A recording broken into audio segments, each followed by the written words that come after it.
Las ciencias sociales y humanas, como ciencias encargadas de dar una explicación y comprensión del ser humano, han buscado de alguna manera dar el significado a este,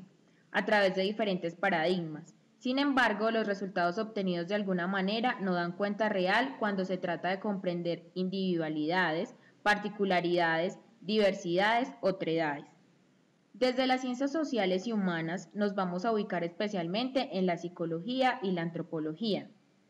Desde la psicología como área del conocimiento que busca la comprensión del comportamiento humano y la antropología que estudia al ser humano de una forma integral, analizando al hombre en el contexto cultural y social del que forma parte. Se ha exigido a estas cumplir con ciertos parámetros que le permitan ubicarse dentro de la rigurosidad científica. Desde esta postura se busca generar explicaciones de la conducta humana, la cual en lo esperado tiene que dar cuenta de posibilidades de generalización, es decir, una búsqueda de parámetros comunes a partir de los cuales se pueden explicar las diferentes dinámicas de las relaciones y realidades del ser humano. Desde esta perspectiva cabe entonces cuestionarse sobre cómo poder acceder a la propia diferencia y a la propia identidad si ésta se encuentra enmarcada en parámetros de generalización. Posiblemente haya muchos parámetros de identidad, pero ¿cómo encontrar la diferencia en ella, su particularidad?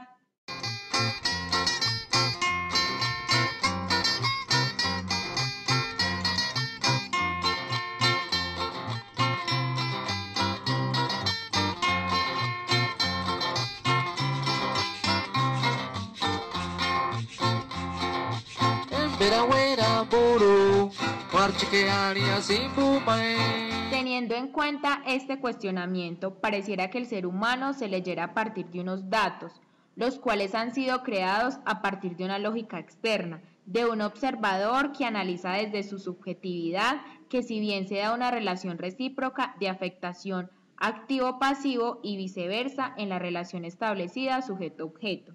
Esta relación no puede permanecer estática en el tiempo como dato que pueda aplicarse a situaciones o realidades actuales. Conducta humana emana de sentimientos y emociones propias de cada sujeto en un tiempo y en un espacio único de ese espacio y de ese tiempo.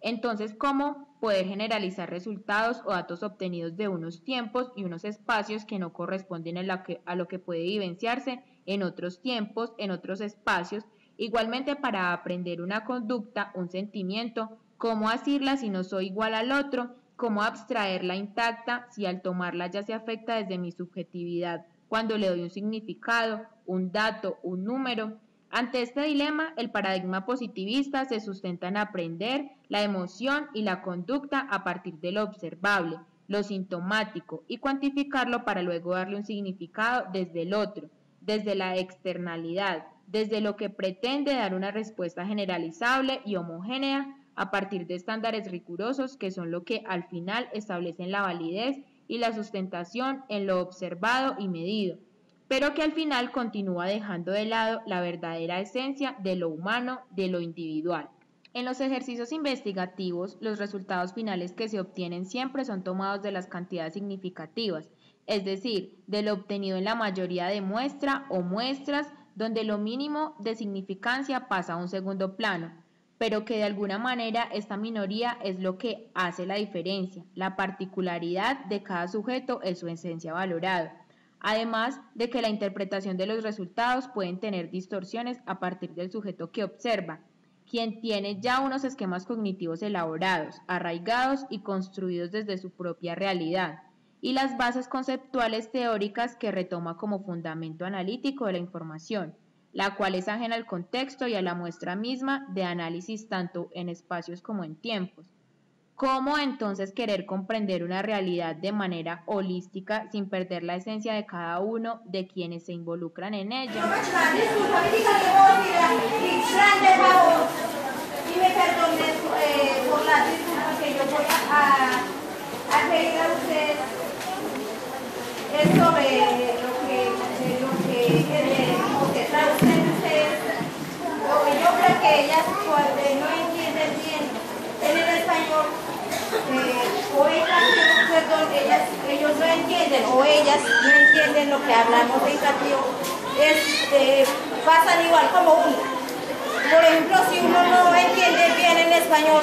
pueden hablar donde uno y uno hay palabras que uno no entiende, ellos también pasan iguales. Por ejemplo, yo pues para explicar a ustedes sobre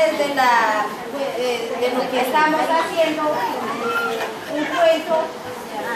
y canto en idioma,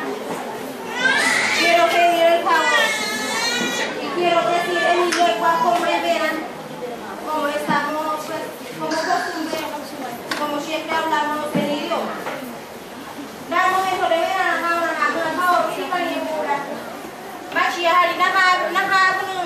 Esto no data nada diferente de lo cotidiano, cuando pretendemos comprender y explicar los diversos fenómenos del comportamiento humano, de costumbres, de dinámicas culturales, a partir de esquemas preelaborados, sean estos técnicos, teóricos, instrumentales, entre otros, que están dados desde experiencias pasadas, para pretender acceder a la comprensión.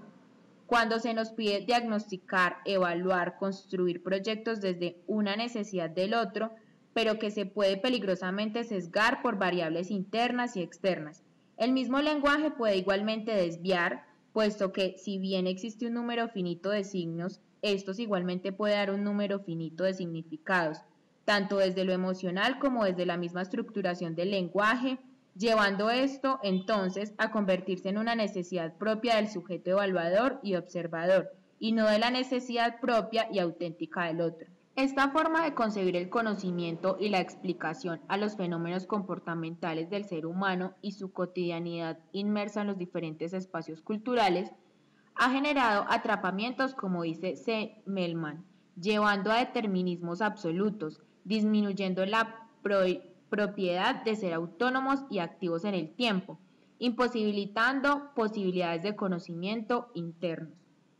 Las posturas deterministas generalmente nos pueden llevar a concebir realidades como conjuntos de datos, conjuntos de seres humanos cosificados, reducidos en su capacidad de ser auténticos, igualmente en su expresión lingüística, ya que todo estaría denominado en ciertos términos comunes, generalizados, casos explícitos reflejados en los diagnósticos clínicos expuestos en los diferentes compendios, llámense estos DSMV, CIE-10, etc., en la denominación de grupos, de colectividades y comunidades. El lenguaje se torna complejo cuando a través de este se pretende aprender sentires y saberes del otro, ya que el lenguaje por sí solo deja de ser lenguaje. Este siempre estará relacionado con sentimientos particulares de quien lo emite, el significado de que cada uno damos a esos sentires, saberes y pensares son particulares y responden específicamente a ese sentir individual y autónomo. Pero cuando se pretende generalizar para abarcar fenómenos comunes, poblacionales, se reduce, es decir, se pierde particularidades, los detalles que hacen la riqueza propia del lenguaje en su diversidad de expresión. Entonces, ¿qué hacer frente a la creación de nuevas posibilidades de acercamiento al otro sin perder su esencia? Habrá que repensar, resignificar nuestra manera de aprender al otro, de aprender realidades, las cuales se han dado de manera ordenada, determinada en el afán de un cumplimiento científico demostrativo, pues la respuesta sería sí. Para esto retomamos nuevamente a Hugo Seleman, quien en sus diferentes conferencias expone la importancia de iniciar una tarea que él la llama rescate de la autonomía, despojarse de condicionamientos inconscientes para hacerlos conscientes. Esto nos permite iniciar un trabajo en el cual empecemos a ejercitarnos en la capacidad de autorreflexión, de tener la posibilidad de mirarnos hacia sí mismos, de entender que como seres humanos somos seres inacabados y por consiguiente no somos gatos ni recolectores de datos, somos constructores de significado, como dice Hermann Göring, con un lenguaje libre que permite nombrar la realidad, los sentires, pensares y saberes del otro de una manera participativa y a la vez diversa. Para Seleman, la realidad es un resultado del hombre y su individualidad y de su colectividad en relación. La realidad es construida por el hombre, Cada uno construye su realidad, la cual merece ser única y no opacada por consensos generalizadores, que pueden llegar a limitar y reducir en unos criterios únicos las múltiples facetas del otro.